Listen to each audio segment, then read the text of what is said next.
Assalamualaikum warahmatullahi wabarakatuh. Innal hamdalillah nahmaduhu wa nasta'inuhu wa nasta'hdihi wa na'udzu bihi min shururi anfusina wa min sayyiati a'malina. May yahdihillahu fahuwal muhtadi wa may yudlil falan tajida lahu waliyyan mursyida. Asyhadu an la ilaha illallah wahdahu la syarika lah wa asyhadu anna Muhammadan abduhu wa rasuluhu la nabiyya ba'dahu. Allahumma salli wa sallim ala hadzal nabiyil karim wa ala alihi wa sahbihi ajmain wa man tabi'ahu bi ihsan ila yaumil amma ba'du. Sahabat sekalian yang dimuliakan Allah Subhanahu wa taala, bersyukur kita kepada Allah atas limpahan karunia dan nikmatnya hingga saat ini kita masih diberikan kekuatan oleh Allah dan kesempatan untuk melaksanakan ibadah kepada Allah dengan sebaik-baiknya dan mengisi hari-hari kita dengan kegiatan yang insya Allah setelah Ramadan ini dalam rangka meraih keutamaan Ramadan yang Allah sediakan bagi hamba-Nya. Demikian juga mudah-mudahan kita semua masih diberikan kekuatan oleh Allah untuk melaksanakan sisa hari-hari Ramadan sampai akhir nanti hingga kita mendapatkan ampunan dari Allah Subhanahu wa taala. Ramadan, sahabat sekalian, memberikan kesempatan bagi kita selaku individu ataupun keluarga dalam rangka untuk mendidik jiwa-jiwa para mujahidin, jiwa-jiwa pejuang, jiwa-jiwa yang tangguh dan jiwa-jiwa yang mampu memiliki kekuatan untuk melaksanakan ibadah kepada Allah Subhanahu wa taala.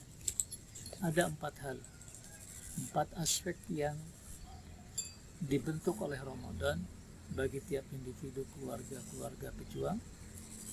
Baik, yang pertama adalah jasadiyah, yang kedua adalah masalah ijtimaiyah, lalu masalah ilmiah, dan yang keempat adalah aspek ruhiyah, dan itulah aspek yang sangat penting dalam membina individu keluarga pejuang selama kita di bulan Ramadan.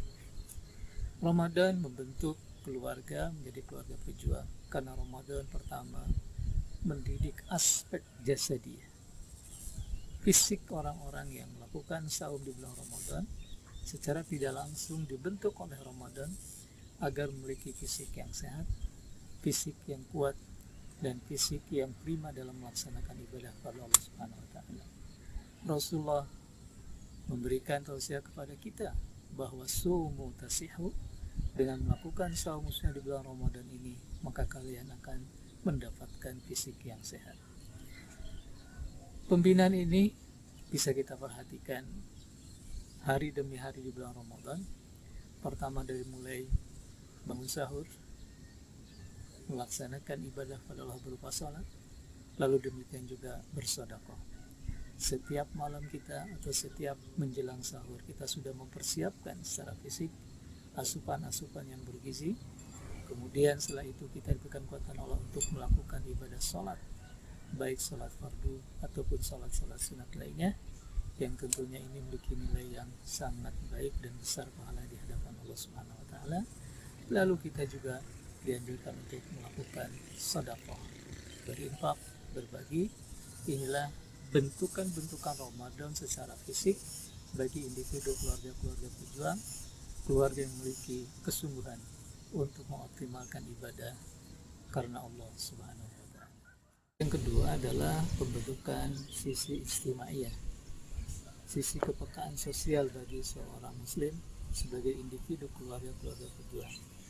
Maka Ramadan sarana untuk kita menumbuhkan kepekaan, menumbuhkan empati kepada sesama kita dengan bentuk apapun. Salah satu hikmah di bulan Ramadan ini, Allah mewajibkan memberikan zakat fitrah. Maka di antara fungsi zakat fitrahnya adalah tu'khadu min agniyaihim wa turaddu ila fuqaraihim, yang dilaksanakan oleh orang-orang yang mampu dan diberikan pada orang-orang fakir yang membutuhkan bantuan dan pertolongan dari orang yang mampu menolong. Ada 2 aspek ibadah yang Allah perintahkan pada kita. Ibadah berupa ritual secara langsung kepada Allah Subhanahu wa taala, kata adalah ibadah mahmud. Tapi tidak kalah pentingnya juga Allah menuntut seorang muslim ketika sudah melakukan ibadah ritual maka harus memiliki kepekaan sosial yang kita kenal dengan ibadah sosial. Dua hal ini sama-sama penting. Seseorang, maka ibadah ritualnya kalau dia baik, sesungguhnya bisa dilihat dari ibadah sosialnya. Karena semua ibadah yang Allah perintahkan menuntut bukti, membentuk dampak dari keberhasilan ibadah ritual, yaitu berupa ibadah sosial. Hadis sekalian, sahabat yang dimuliakan Allah Subhanahu wa Ta'ala, suatu saat Rasulullah SAW begitu memperhatikan masalah sosial. Ketika beliau haji wada ditanya oleh sahabat, ya Rasulullah, apakah boleh saya untuk melakukan jumrah sebelum saya menyembelih kambing berkurban? Maka Rasul mengatakan, if'an wala haraj, lakukan, tidak apa-apa. Sebagian sahabat lain bertanya sebaliknya, kalau saya Rasulullah mencukur rambut dulu sebelum saya berkurban. Rasul lagi dengan jawaban, if'an laisa haraj, lakukanlah dan itu tidak apa-apa. Begitulah Rasulullah ketika ditanya tentang masalah ritual ibadah. Tapi ketika satu saat beliau mengumpulkan sahabat yang lainnya, kata beliau, mulai sekarang maka tidak boleh saling mengganggu, tidak boleh saling mempermalukan, tidak boleh saling menzalimi. Jadi ketika bicara masalah sosial, Rasulullah lebih tegas dan tidak membiarkan seperti melakukan ibadah-ibadah ritual dengan berbagai pemahamannya masing-masing. Disinilah kenapa penting ibadah sosial itu, karena ternyata ini adalah sebagai bukti keberhasilan kita melakukan ibadah ritual. Itulah Ramadan membentuk kita selama 1 bulan ini dalam rangka kita supaya lebih memiliki kepekaan terhadap sesama kita. Aspek yang ketiga, saudara sekalian, adalah Ramadan membentuk keluarga-keluarga yang memiliki kemampuan untuk terus belajar dalam kehidupannya. Dengan sisi lain, katakan adalah aspek ilmiah, intelektual.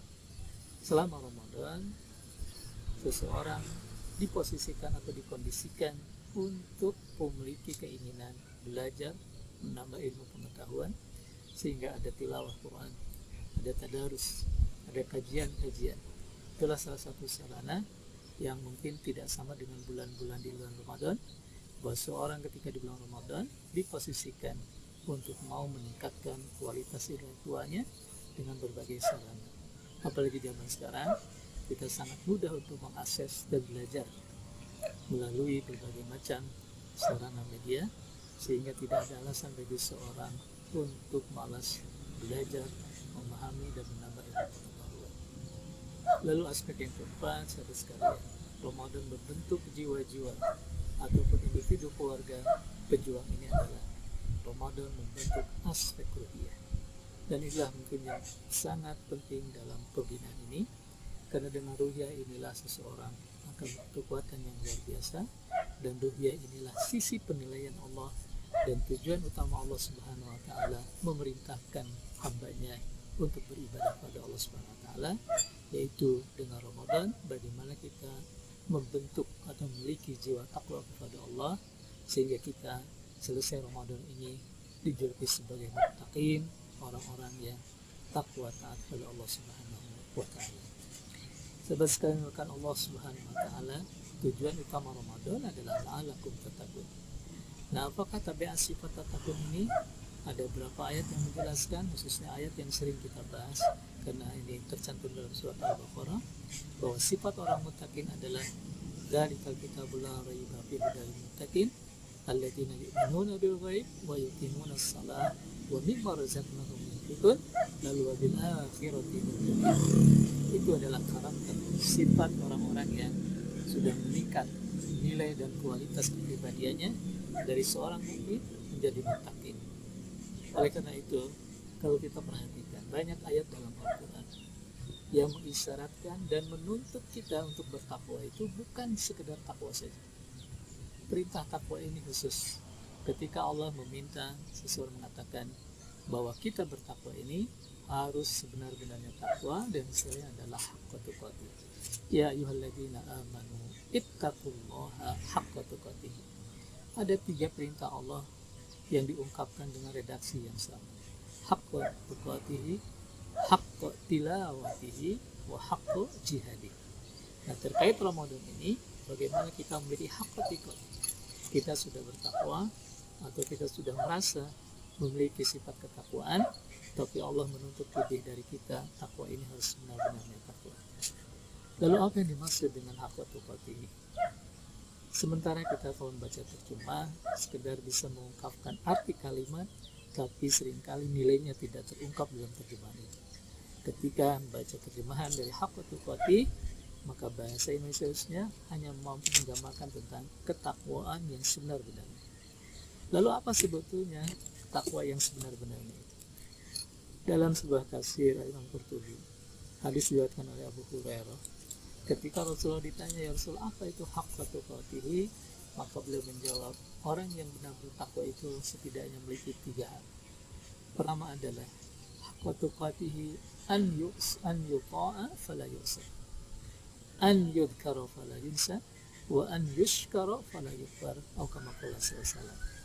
3 aspek, 3 ciri orang-orang yang suka hakiki. Yang pertama adalah orang ini yuta'a fala yu'sa, Allah begitu ditaati dan tidak pernah dilakukan kemaksiatan atau tidak pernah melakukan kemaksiatan. Dengan kata lain, yang haqqa tuqatih itu taatnya total dan dia tidak pernah melakukan maksiat sekecil apapun. Sampai Ibnu Abbas mengatakan, la ya'sillaha tarfata'ain. Orang yang haqqa tuqatih, ketaatannya total dan tidak pernah melakukan kemaksiatan sekejap mata pun.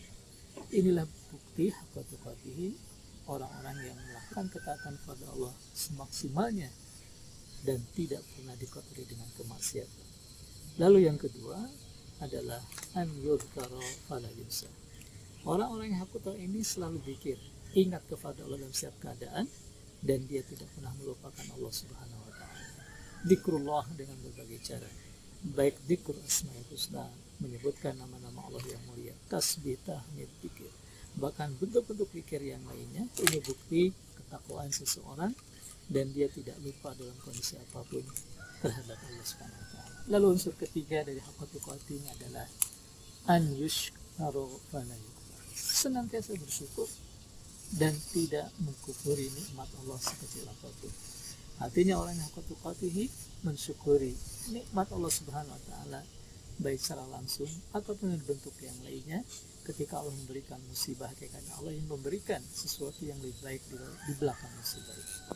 Wabil khusus sahabat sekalian, kita dalam kondisi yang tidak biasanya di bulan Ramadan yang lalu, hakikatnya Allah sebetulnya yang memberikan kesempatan bagi kita untuk sama-sama lebih meningkatkan aspek sosial kita, aspek ritual kita atau intelektual dan spiritual kita, demikian juga aspek-aspek kebersamaan dengan keluarga.